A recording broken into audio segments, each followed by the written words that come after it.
నమస్తే జ్యోతి వార్తలకు స్వాగతం. ముందుగాల ముఖ్యాంశాలు. బారాసాకు రాజీనామా చేసి భాజపాలో చేరిన జహీరాబాద్ ఎంపీ. వాయుసేన విమానంలో సాంకేతిక లోపం. రాజీనామా చేసి సిరిసిల్లలో తెలుసుకుందామంటున్న కోమటిరెడ్డి. ప్రాజెక్టుల విషయంలో గత ప్రభుత్వానికి భారీ తప్పులు. ఖమ్మం మిర్చి మార్కెట్ల రైతుల ఆందోళన. ఆంధ్రప్రదేశ్లో వ్యవస్థలను రాజకీయ కక్షల కోసం వాడుకుంటున్నారు. అధికారం కోల్పోయే సమయంలో ఇట్లా జగన్ విధ్వంస పాలన. శ్రీశైలంలో ప్రారంభమైన శివరాత్రి బ్రహ్మోత్సవాలు. వైకాపా ఎమ్మెల్యేకు సవాల్, నల్లమిల్లి ఇంటికాడ ఉద్రిక్తత. ఆంధ్రప్రదేశ్లో ఇట్లా ప్రారంభమైన ఇంటర్ పరీక్షలు. ఇక వార్తలలో పోతే బారాసాకు రాజీనామా చేసి భాజపాలో చేరిండు జహీరాబాద్ ఎంపీ. జహీరాబాద్ బారాస ఎంపీ బీబీ పాటిల్ ఆ పార్టీకి రాజీనామా చేసిండు. ఇవాళ ఢిల్లీలో భాజపా కార్యాలయంలో తరుణ్ చుక్ సమక్షంలో కాషాయ కండువ కప్పుకున్నాడు. ఈ కార్యక్రమంలో రాజ్యసభ సభ్యుడు లక్ష్మణ్తో పాటు పలువురు పార్టీ నేతలు ఇట్లా పాల్గొన్నారు. 2014, 2019 ఎన్నికలలో బారాస తరపున జహీరాబాద్ పార్లమెంటు నియోజకవర్గం నుంచి పాటిల్ ఎంపీగా ఎన్నికైండు. వాయుసేన శిక్షణ విమానంలో ఇవాళ మధ్యాహ్నం సాంకేతిక లోపం తలెత్తింది. హైడ్రాలిక్ వీల్స్ తెరుచుకోలేవు. దాదాపు 40 నిమిషాల పాటు గాలిలోనే చక్కర్లు కొట్టింది. ఆ తర్వాత బేగంపేట ఎయిర్పోర్ట్లో సురక్షితంగా ల్యాండ్ అయ్యింది. అంతవరకు అందులో అందరూ మస్తు భయం పడ్డారు. దిగినాక ఊపిరి పీల్చుకున్నారు. ఆ సమయంలో విమానంలో పైలట్లతో సహా మొత్తం 12 మంది ఉన్నారు. బారాస కార్యనిర్వాహక అధ్యక్షుడు కేటీఆర్కు మంత్రి కోమటిరెడ్డి వెంకటరెడ్డి సవాల్ విసిరిండు. ఎమ్మెల్యేలుగా ఇద్దరం రాజీనామా చేద్దాము. నేను సిరిసిల్లలో పోటీ చేస్తా. నా మీద కేటీఆర్ గెలిస్తే రాజకీయాల నుంచి మొత్తానికే తప్పుకుంటా. సిరిసిల్లలో ఆయన ఓడితే బారాసాను మూసివేస్తామంటని ప్రకటించాలి అంట అని ఎదురు సవాల్ విసిరిండు. మేడిగడ్డ విషయంలో బారాస తీరు హాస్యాస్పదంగా ఉన్నదంట అని మంత్రి ఉత్తమ్ కుమార్ రెడ్డి చెప్తున్నాడు.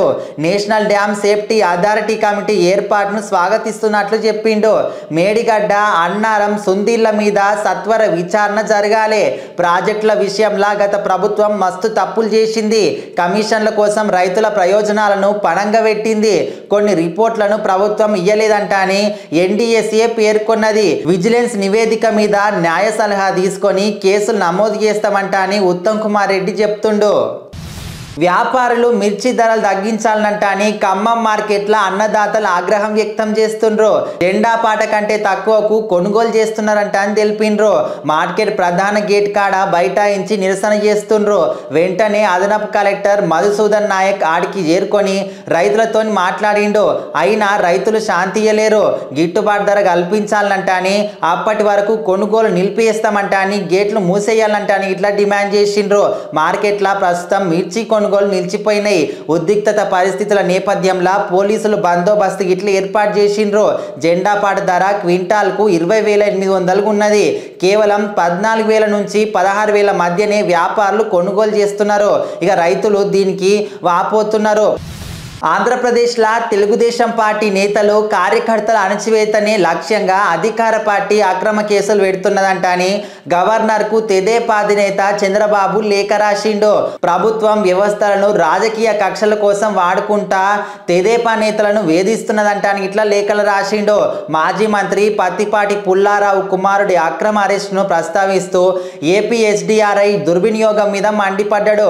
ప్రభుత్వ విభాగాల ద్వారా తెదేపా నేతలు కార్యకర్తల మీద జగన్ అక్రమ కేసులు పెట్టి వేధిస్తున్నాడంట అని చంద్రబాబు ఆగ్రహం వ్యక్తం చేసిండు.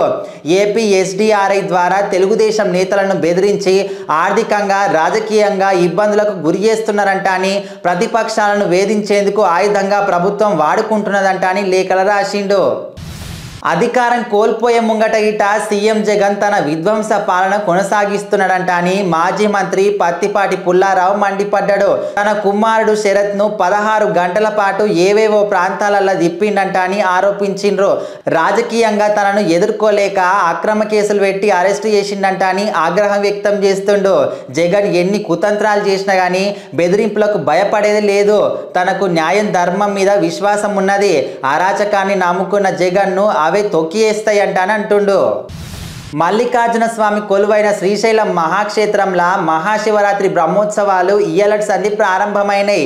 పొద్దుగాల ఆలయ చైర్మన్ చక్రపాణి రెడ్డి, ఈవో పెద్దిరాజు, అర్చకులు, వేద పండితులు యాగశాల ప్రవేశం చేసిండ్రు.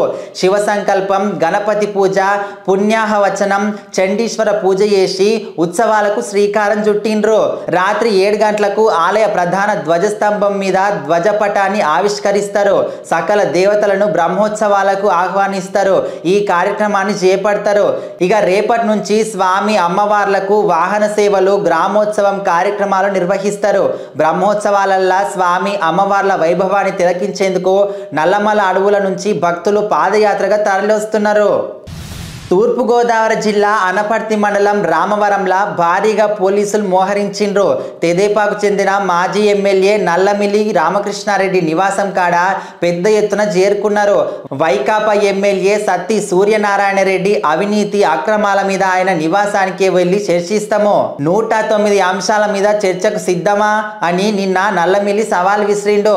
175 మంది ఎమ్మెల్యేలల్లా తాను ఒక్కడిని అవినీతి చేయలేదనుకుంటా సూర్యనారాయణ రెడ్డి చర్చకు ఎందుకు రావడం లేదంటే నిలదీసిండ్రు. ఈ నేపథ్యంలో ఇవాళ పొద్దుగాల రామవరం నుంచి అనపర్తిలోని ఎమ్మెల్యే ఇంటికి నల్లమిల్లి బయలుదేరిండ్రు. అయితే పోలీసులు రామకృష్ణారెడ్డిని రామవరంలోనే నిలువరించిండ్రు. వాహనం చుట్టూ చేరి ముందుకు కదలకుండా అడ్డుకున్నారు. మరోవైపు పెద్ద ఎత్తున తెదేపా కార్యకర్తలు, నేతలు ఆడికి చేరుకున్నారు. బారికేళ్లను దాటి ఎమ్మెల్యే ఇంటి కాడికి పోయి ఈ క్రమంలోనే పోలీసులు తెదేపా శ్రేణుల మధ్య తోపులాట ఇట జరిగింది.